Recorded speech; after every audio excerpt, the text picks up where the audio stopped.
Read with Daniel and Matthias. I'm Matthias. And I'm Daniel. Today we're going to read another book called Harry Potter and the Philosopher's Stone by J.K. Rowling. Chapter 1. The Boy Who Lived.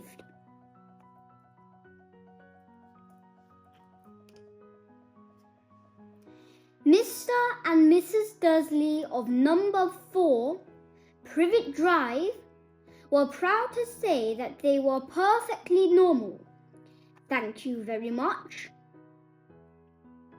They were the last people you'd expect to be involved in anything strange or mysterious, because they just didn't hold with such nonsense. Mr. Dursley was the director of a firm called Grunnings, which made drills.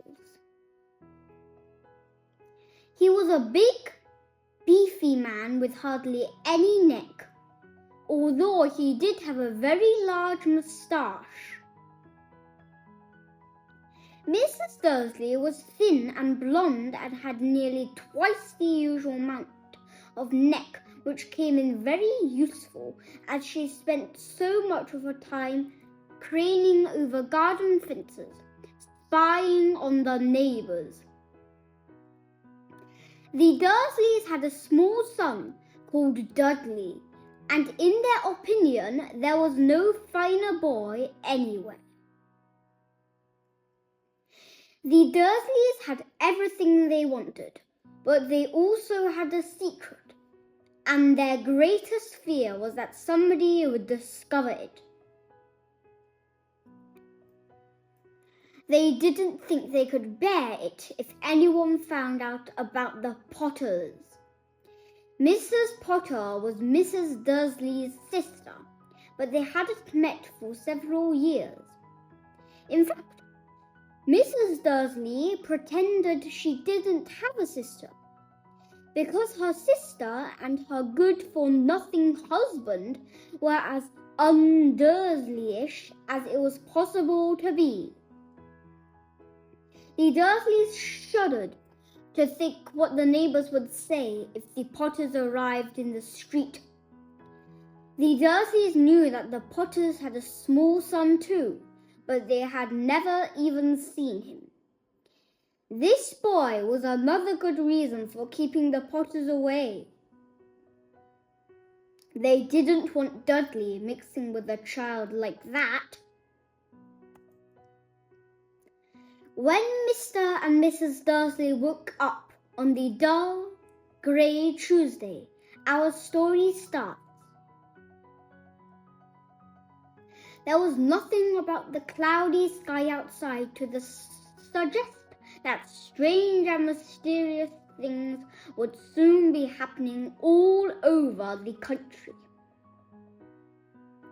Mr. Dursley hummed as he picked out his most boring tie for work, and Mrs. Dursley gossiped away, happily as she wrestled a screaming Dudley into his high chair. None of them noticed a large tawny owl flutter past the window. At 8:30, Mr. Dursley picked up his briefcase, picked Mrs. Dursley on the cheek, and tried to kiss Dudley goodbye, but missed. Because Dudley was now having a tantrum and throwing his cereal at the walls.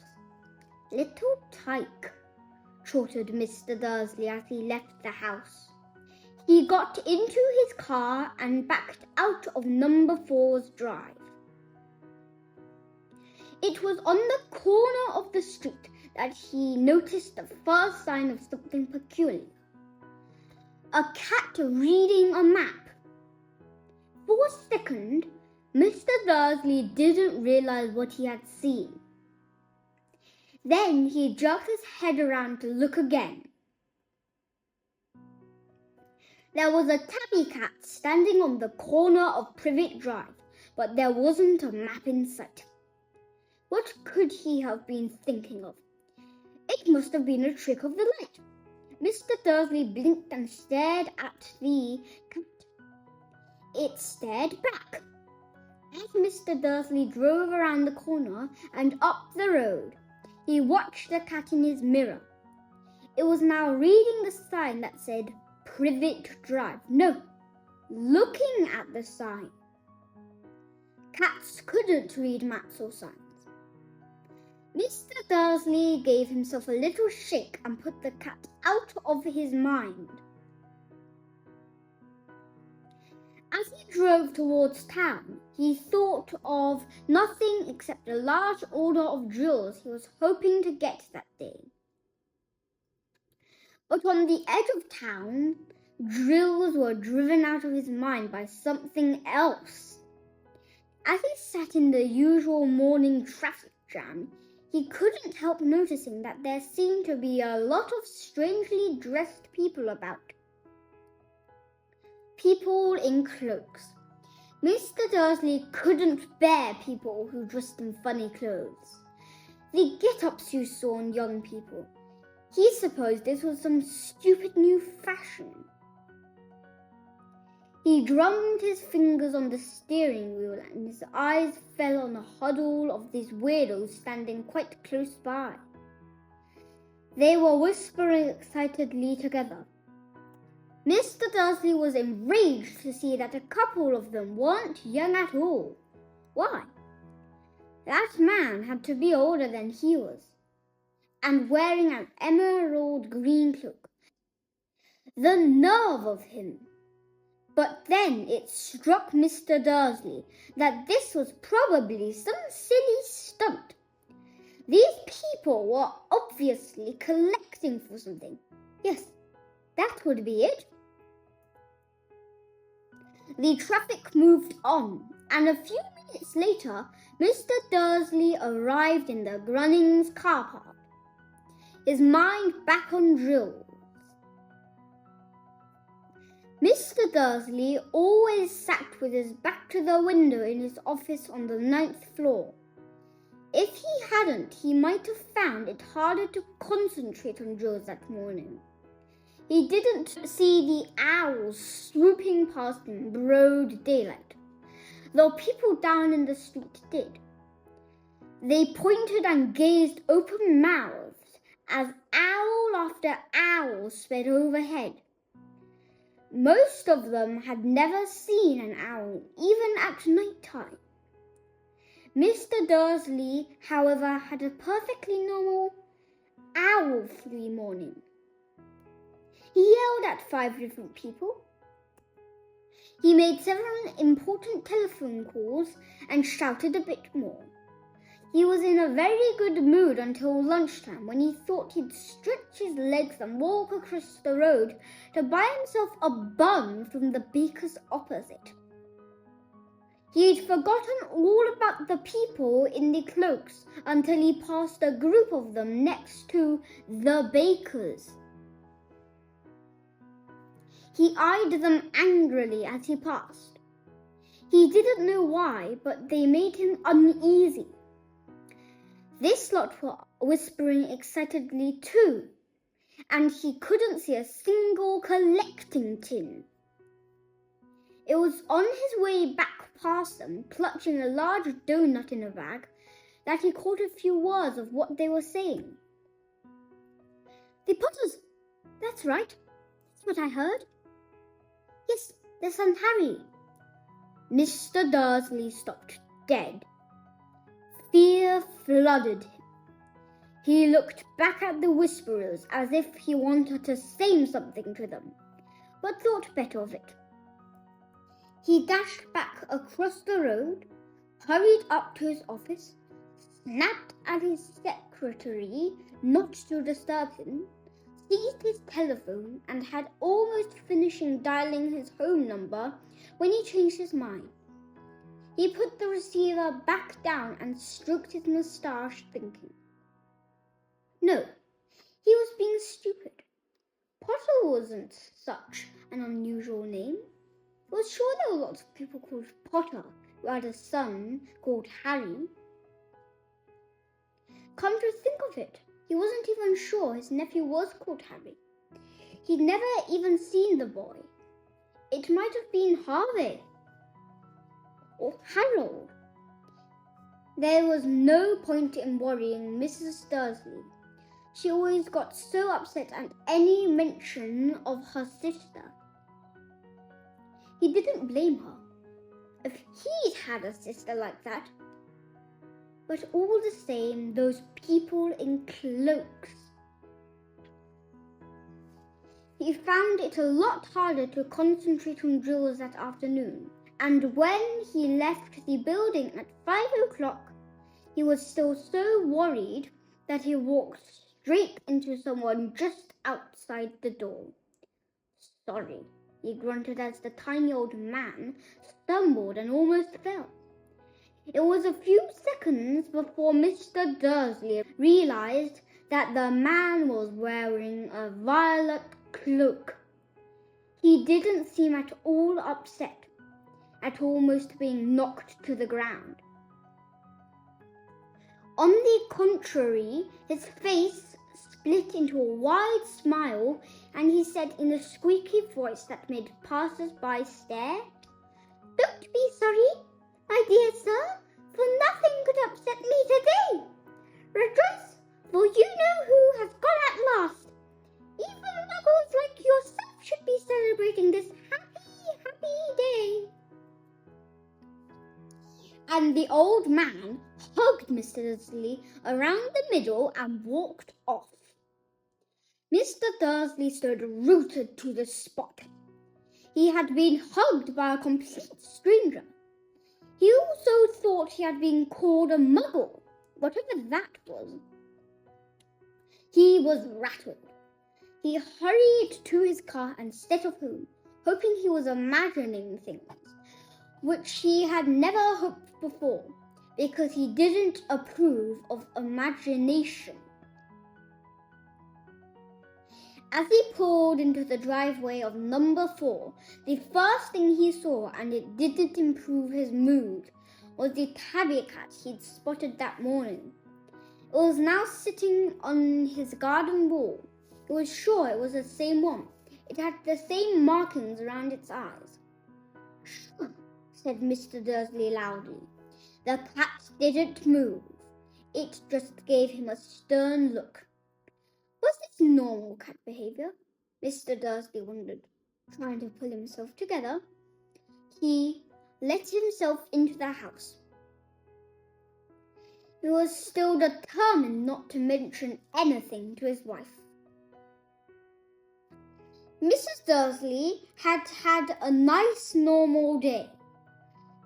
She told him over dinner all about Mrs. Next Door's problems with her daughter and how Dudley had learnt a new word, shan't.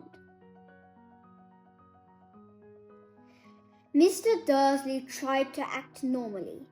When Dudley had been put to bed, he went into the living room in time to catch the last report on the evening news. And finally, bird watchers everywhere have reported that the nation's owls have been behaving very unusually today. Although owls normally hunt at night and are hardly ever seen in daylight, there have been hundreds of sightings of these birds flying in every direction since sunrise. Experts are unable to explain why the owls have suddenly changed their sleeping pattern. The newsreader allowed himself to grin. Most mysterious. And now over to Jim McGuffin with the weather. Going to be any more showers of owls tonight, Jim? Well, Ted, said the weatherman, I don't know about that. But it's not only the owls that have been acting oddly today. Viewers as far apart as Kent, Yorkshire and Dundee have been phoning in to tell me that instead of the rain I promised yesterday, they've had a downpour of shooting stars. Perhaps people have been celebrating bonfire night early. It's not until next week, folks, but I can promise a wet night tonight. Mr. Dursley sat frozen in his armchair. Shooting stars all over Britain, hours flying by daylight, mysterious people in cloaks all over the place, and a whisper about the Potters. Mrs. Dursley came into the living room carrying 2 cups of tea. It was no good. He'd have to say something to her. He cleared his throat nervously. Petunia, dear, you haven't heard from your sister lately, have you? As he had expected, Mrs. Dursley looked shocked and angry. After all, they normally pretended she didn't have a sister. No, she said sharply. Why? Funny stuff on the news, Mr. Dursley mumbled. Owls, shooting stars, and there were a lot of funny-looking people in town today. So? Snapped Mrs. Dursley. Well, I just thought maybe it was something to do with, her lot. Mrs. Dursley sipped her tea through pursed lips. Mr. Dursley wondered whether he dared tell her he'd heard the name Potter. He decided he didn't dare. Instead, he said as casually as he could, their son. He'd be about Studley's age now, wouldn't he? I suppose so, said Mrs. Dursley stiffly. What's his name again? Howard, isn't it? Harry. Nasty common name, if you ask me. Oh, yes, said Mr. Dursley, his heart sinking horribly. Yes, I quite agree. He didn't say another word on this subject as they went upstairs to bed. While Mrs. Dursley was in the bathroom, Mr. Dursley crept to the bedroom window and peered down into the front garden. The cat was still there. It was staring down Privet Drive as though it was waiting for something. Was he imagining things? Could all this have anything to do with the Potters? If it did, if it got out that they were related to a pair of, well, he didn't think he could bear it. The Dursleys got into bed. Mrs. Dursley fell asleep quickly, but Mr. Dursley lay awake, turning it all over in his mind.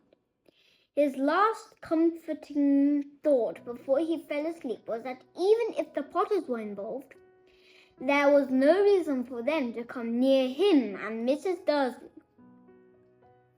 The Potters knew very well what he and Petunia thought about them and their kind. He couldn't see how he and Petunia could get mixed up in anything that might be going on. He yawned and turned over. It couldn't affect them. How very wrong he was. Mr. Dursley might have been drifting into an uneasy sleep, but the cat on the wall outside was showing no sign of sleepiness. It was sitting as still as a statue, its eyes fixed unblinkingly on the far corner of Privet Drive. It didn't so much as quiver when a car door slammed in the next street, nor when 2 owls swooped overhead. In fact, it was nearly midnight before the cat moved at all. Thanks for listening.